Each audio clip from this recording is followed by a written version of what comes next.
What's up everybody, this is Danny. Today I'm going to be bringing you the full comparison between the Samsung Galaxy S5 and the HTC One M8.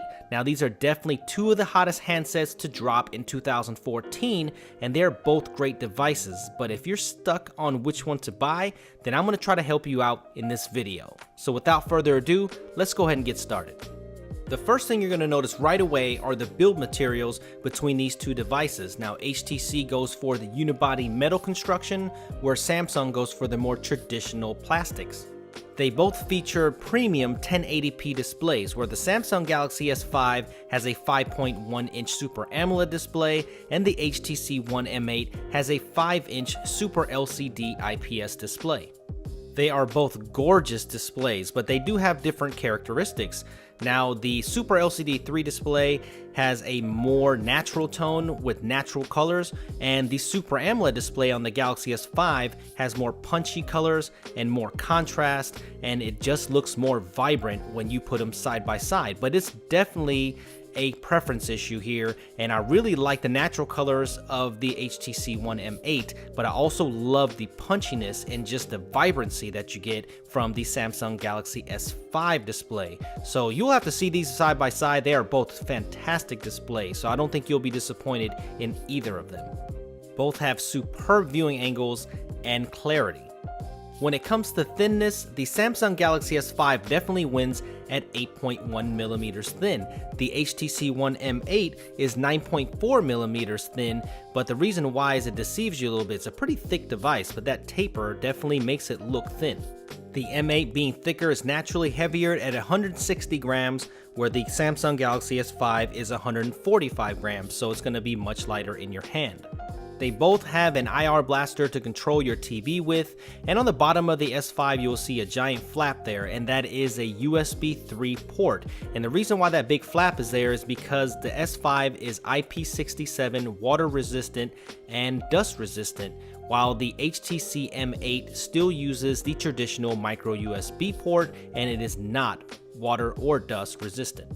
Pricing wise, these are very similar, $199 on a 2-year contract in the United States, and the unlocked prices start at about $650 for the base models, but they do both feature micro SD card expansion, so that'll be good news for the people that want more storage. Now I know many people are waiting for a metal built Galaxy S5, but being built out of plastic does have its advantages, where you can take that backplate off and it exposes the 2800 milliamp battery that's removable. So that's big for a lot of people that want to be able to hot swap their batteries for extended battery use. And of course there is the micro SD card expansion right there. So this is going to be very important for people that like to have extended battery and carry an extra battery with them. The 90% metal M8 does have its disadvantages because it's a sealed in 2600 milliamp battery, but for most people this battery is going to last you all day, because in my use battery life has been fantastic on the M8. Now the Galaxy S5 does have a fingerprint scanner built into the home button, so people that love security, this phone might be the one for you. This is very similar to the iPhone 5S, just in a different implementation. The Galaxy S5 also has another notable hardware feature, which is the heart rate sensor right next to the LED flash on the back. Just open up the S Health app and tap on the heart rate icon, and you're ready to place your finger on the back of that sensor. You'll see a little red light there, and you just place it over that, give it a few seconds, and bam, there is your heart rate. Now I don't know how practical this is, but it's there.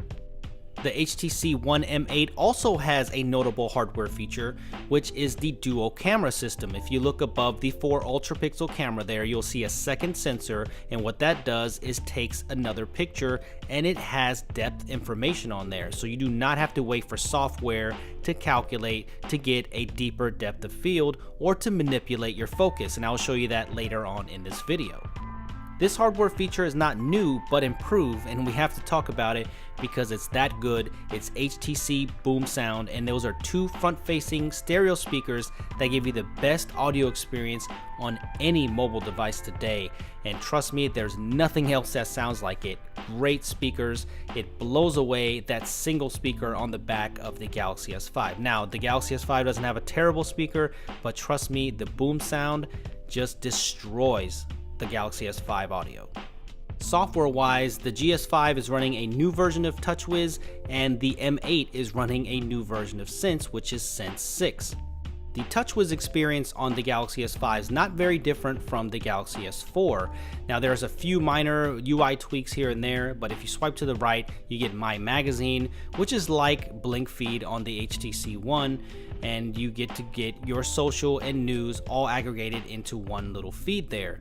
And the actual theme and experience looks pretty similar, so I think if you come from a Galaxy S4 or if you're familiar with Galaxy devices, you will feel right at home here.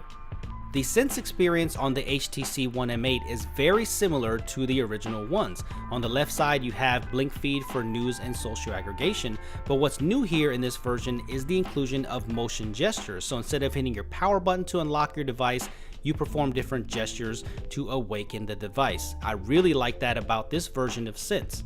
If you are familiar with HTC devices and Sense software, you're gonna feel right at home here as well. Android skin overlays are a definite personal preference, but in my opinion, I think the HTC One Sense experience is a little bit less intrusive. It's not as heavily skinned. I think it's more usable for me, but some people might like the TouchWiz experience better. Now let me know which one you like better in the comment section below. No matter which one you like best, they are both being powered by the latest version of Android, which is 4.4.2, aka KitKat. So that's great that they both included the latest experience of Android right out of the box. The Android experience is very fast on both of these devices because they're both being powered by the brand new Qualcomm Snapdragon 801 processor with 2GB of RAM and the Adreno 330 GPU. Now the S5 is clocked slightly higher at 2.5 GHz while the M8 is at 2.3 GHz. The camera is very exciting, well, at least for one device, which is the Galaxy S5, because it has a brand new 16 megapixel ISO cell sensor, where the M8 still has the 4 ultra pixel camera from the HTC One, slightly improved though, and the GS5 has a 2 megapixel front facing camera, but the HTC One M8 now has a 5 megapixel front facing camera. So selfie lovers will gravitate towards this phone. The camera interface is refined here on the GS5, and I quite like it a lot. And you do still have this bevy of features here. As you can see, you can go into manual mode, selective focus, HDR, but the biggest inclusion for me here is the Ultra HD 4K video recording, which you cannot do on the new HTC One. Selective focus is one of the more notable software features in the GS5, and what that does is just takes multiple pictures and you can see it processing there, so it does take a while. You got to hold it pretty still, and then what that does is allow you to change the focus after the shot has been taken. This is very similar to what the M8 can do, but the M8 does that with hardware and software. But as you can see, far focus, it actually focuses on the far part of the picture. Pan focus puts everything into focus, and then when you put into near focus, it gives you that bokeh effect and gives you that focus in the very front of the picture. So it works pretty well, as you can see in this demonstration. Another great feature about this new 16 megapixel camera is that it focuses super fast. I mean, look at this. Every time you move it, the focus is on point right away. So you're gonna love this about the autofocus.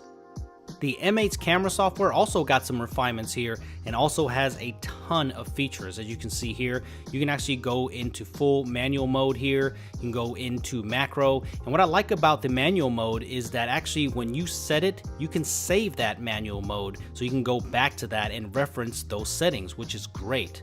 So I like having full manual controls on the new one.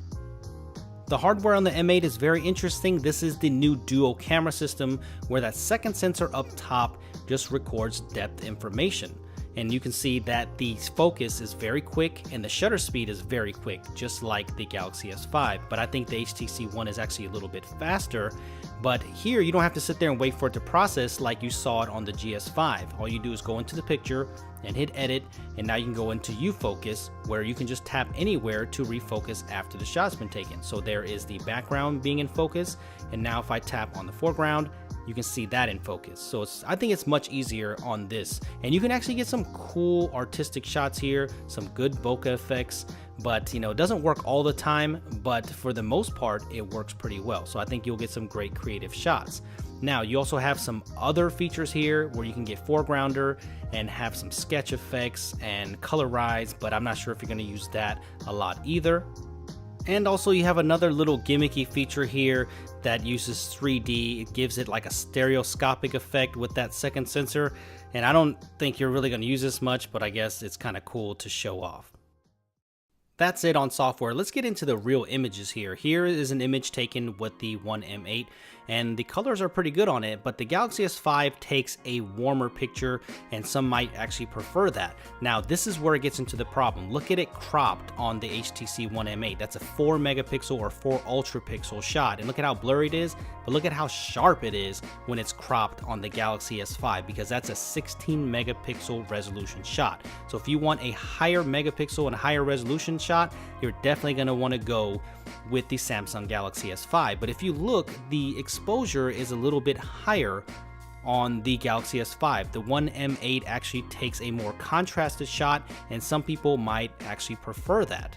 So which images do you think look better, the One M8s or the Galaxy S5s? I think that if you're actually going to take these pictures and do something with them and take them off the device, maybe do a print or something, you're definitely going to want to go with the Galaxy S5, because the 4 megapixel resolution is definitely not going to do it. Now I think the color replication on the M8 is better on some shots, but I think overall the Galaxy S5 definitely gets a win, and it also has 4K video recording. I can't wait to shoot more photos and videos with both of these devices, and make sure you stay tuned to the channel because I'm going to do a more detailed camera comparison between these two devices. Alright, well I hope this video helped you out a little bit, put things into perspective, and maybe showed you what device is better for you. I really don't think you can go wrong here. They both have gorgeous displays, LTE connectivity, they both have SD card expansion, they both have the fastest processors available right now. It's just that one does something just a little bit better than the other. I mean, the Galaxy S5 is water resistant and dust proof, and the HTC One is 90% metal and has a beautiful build quality. The Galaxy S5 has a 16 megapixel camera where it outshines the HTC One's camera. But if you really care about personal opinion at all, because some of the reviewers don't really put an actual opinion in here, but for me, I think I like the HTC One M8 a little bit better, and let me tell you why. I'm a sucker for engineering and build quality, and I think that the HTC One M8 is one of the best built phones ever, and it just feels so great in the hand for me, and I love looking at this device, and as a whole, the user experience, I think it is a better phone in my opinion. I don't really take photos off of my mobile device and use them for prints or anything like that, and it's not my primary camera, and I usually just use it for social media. So if you do that, then you will be just fine with the M8. Now, it's nowhere near the resolution or quality of the 16 megapixel camera on the Samsung Galaxy S5, so if you're a camera nut, then I'd probably go with the Samsung Galaxy S5. Alright guys, well that does it for me. Make sure you hit thumbs up and like this video if you enjoyed this content, and make sure you subscribe to my channel if you haven't already for more coverage on the M8 and the Samsung Galaxy S5, and follow me on Twitter @SuperScientific, and I will see you guys in the next video. Thank you for watching.